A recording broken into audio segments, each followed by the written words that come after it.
Assalamualaikum warahmatullahi wabarakatuh. Bertemu lagi dengan pembelajaran tematik secara online di subtema usaha di sekitarku, masih di tematik 6E, masuk ke subtema 2 di pembelajaran 1 dan 2. Apa aja sih yang mau kita bahas hari ini? Yang pertama, mengenai tentang komoditas ekspor dan impor di Indonesia. Apa sih itu ekspor? Apa sih itu impor? Tentunya kalian sudah pernah mempelajarinya. Kita ulang kembali hari ini. Ekspor adalah kegiatan mengirim atau menjual hasil produksi dalam negeri ke pasar luar negeri atau ke negara lain.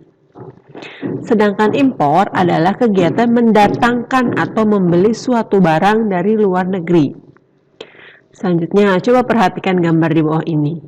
Kira-kira dari gambar yang ada di sini mana ya barang impor yang digunakan? Oke, betul. Ya, untuk barang impor yang kita gunakan di sini yaitu mesin jahit dan beberapa jenis benang dan juga beberapa jenis kain. Sayangnya di Indonesia dalam hal industri tekstil, bahan-bahannya banyak yang menggunakan dari barang-barang impor. Nah, di sini beberapa barang ekspor ataupun impor Indonesia di kawasan ASEAN. Bisa kalian perhatikan sendiri ya. Ada apa ini?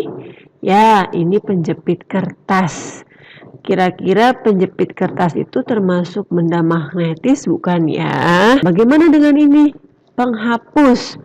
Apakah penghapus termasuk benda magnetis? Nah, untuk lebih mengetahui lebih dalam apa itu benda magnetis dan benda non-magnetis, coba perhatikan dulu beberapa benda di sini yang akan digolongkan sesuai jenisnya.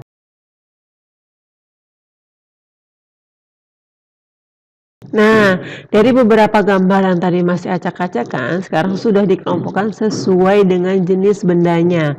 Jadi jarum pentul, kemudian paper clip atau penjepit kertas, peniti dengan kumading merupakan benda magnetis. Sedangkan penghapus, karet, dan kertas itu termasuk benda non-magnetis. Kalau gitu apa ya arti dari benda magnetis dan benda non-magnetis? Nah, benda magnetis adalah benda yang dapat ditarik oleh magnet. Biasanya benda magnetis terbuat dari bahan logam seperti besi dan baja. Sedangkan benda non-magnetis adalah benda yang tidak dapat ditarik oleh magnet. Biasanya benda non-magnetis terbuat dari bahan non-logam seperti kayu, kaca, karet, dan plastik. Ada juga benda yang terbuat dari logam tetapi tidak dapat ditarik magnet, yaitu benda yang terbuat dari aluminium dan tembaga. Akan saksikan video mengenai daya tembus gaya magnet. Ternyata magnet itu memiliki daya tembus loh. Gaya magnet dapat menembus penghalang. Gaya magnet memiliki sifat yang khas, yaitu dapat tetap bekerja pada suatu benda tertentu meskipun terdapat suatu penghalang. Kuat tidaknya gaya magnet menarik suatu benda tertentu tergantung pada tebal tipisnya suatu penghalang. Semakin tebal suatu penghalang, maka gaya tarik magnet akan semakin mengecil. Untuk membuktikannya, mari kita melakukan percobaannya. Yang pertama, Anda menggunakan magnet bat dan kertas sebagai penghalang, jarum sebagai benda yang akan ditarik oleh magnet bat. Mari kita coba. Jarum sangat kuat ditarik oleh magnet meskipun ada penghalang kertas. Pada percobaan kedua, Anda menggunakan kaca sebagai media penghalang, di mana kaca lebih tebal dibandingkan kertas. Bisa kita lihat, jarum dapat ditarik oleh magnet, namun tidak sekuat saat media penghalang berupa kertas. Cobaan 3, Anda menggunakan kayu multiplex. Kayu multiplex lebih tebal dibandingkan kaca. Anda akan mencoba menarik jarum-jarum ini. Bisa kita lihat, jarum tertarik sangat sedikit, lebih kecil daripada menggunakan kaca maupun kertas. Kesimpulannya, semakin tebal suatu media penghalang, maka semakin kecil gaya pengaruh magnet. Oke, itu mengenai daya tembus dari magnet. Nah, apa aja sih pembahasannya lebih dalam?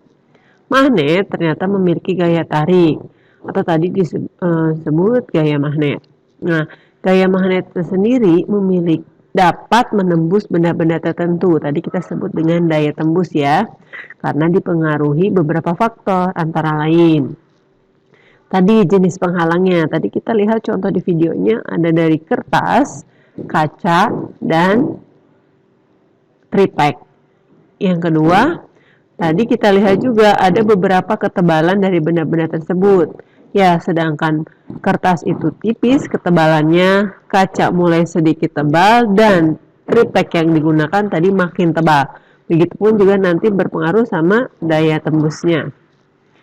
Nah, yang ketiga, tergantung juga nih dengan magnet yang kita gunakan. Apakah magnet yang kita gunakan ini termasuk magnet yang memiliki kekuatan yang sangat besar atau memiliki kekuatan yang kecil. Nah, selanjutnya dipengaruhi juga dengan jarak magnet dengan benda. Tadi pada posisi yang ada di video, magnet itu benar-benar menempel di benda penghalang. Ya, bagaimana dengan magnet kalau misalnya dipraktekkan sedikit berjarak dari benda penghalang? Pasti akan mempengaruhi perbedaannya juga. Hanya tadi di videonya tidak ditampilkan. Selanjutnya di sini Ibu akan menjelaskan tentang riwayat hidup. Apa sih itu riwayat hidup? Riwayat hidup itu biasanya berisi informasi diri berupa identitas kita.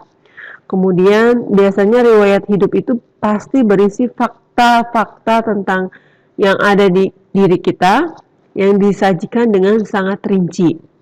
Nah, ini contoh dari riwayat hidup. Yang pertama ada identitas kita. Di sini terdiri dari nama lengkap, umur, tempat tanggal lahir, bangsa, serta alamat. Kemudian selanjutnya biasanya akan disertakan mengenai riwayat hidup. Kalian itu pernah TK di mana? Kalian itu sedang sekolah di mana? Apakah kalian mengikuti sekolah musik? Apakah kalian mengikuti sekolah yang bersifat misalnya bidang keolahragaan dan lain-lain? Biasanya diisi sesuai dengan fakta yang ada. Nah, selanjutnya selain riwayat hidup yang ditampilkan adalah mengenai prestasi. Prestasi apa sih yang sudah kalian raih? Cantumkan seperti itu. Kemudian selanjutnya ada kegiatan dalam hal yang berhubungan dengan keorganisasian. Kalian mengikuti organisasi apa sih? Oh, misalnya contoh di sini, mengikuti kegiatan organisasi dalam hal koperasi sekolah, menjabat sebagai anggota. Kemudian mengikuti organisasi UKS atau unit kesehatan sekolah dalam posisi jabatan sebagai anggota. Nah, jangan lupa sertakan tempat dan tanggal penulisan riwayat hidup serta nama dan tanda tangan kalian. Nah, dari yang tadi sudah contoh yang dijelaskan, di sini ada 5 poin yang secara utuh yang harus ada pada riwayat hidup kalian. Yang pertama, adanya tadi identitas diri, meliputi nama, usia, alamat, tempat, dan tanggal lahir, serta jangan lupa sertakan juga nomor HP atau kontak yang dapat dihubungi.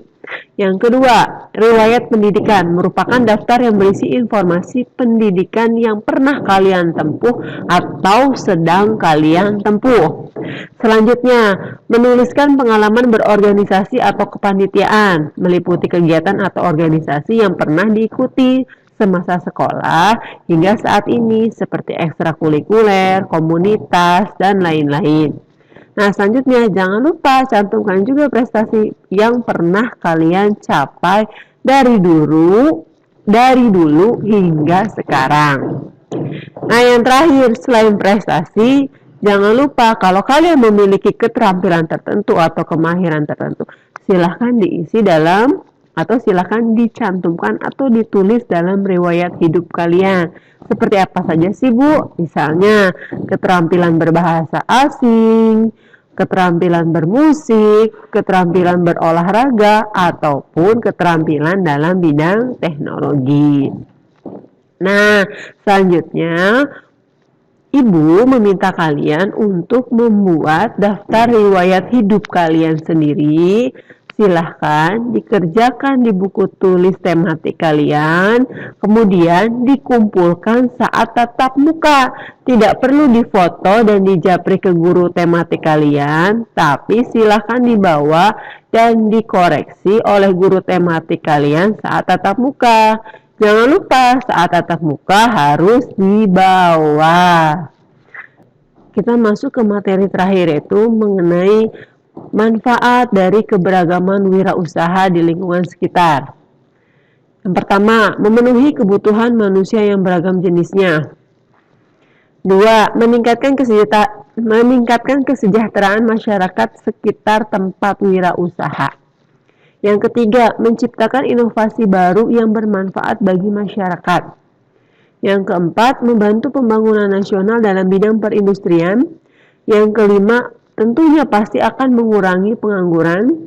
Yang keenam, dapat meningkatkan persatuan dan kesatuan antar pemilik dengan warga sekitar.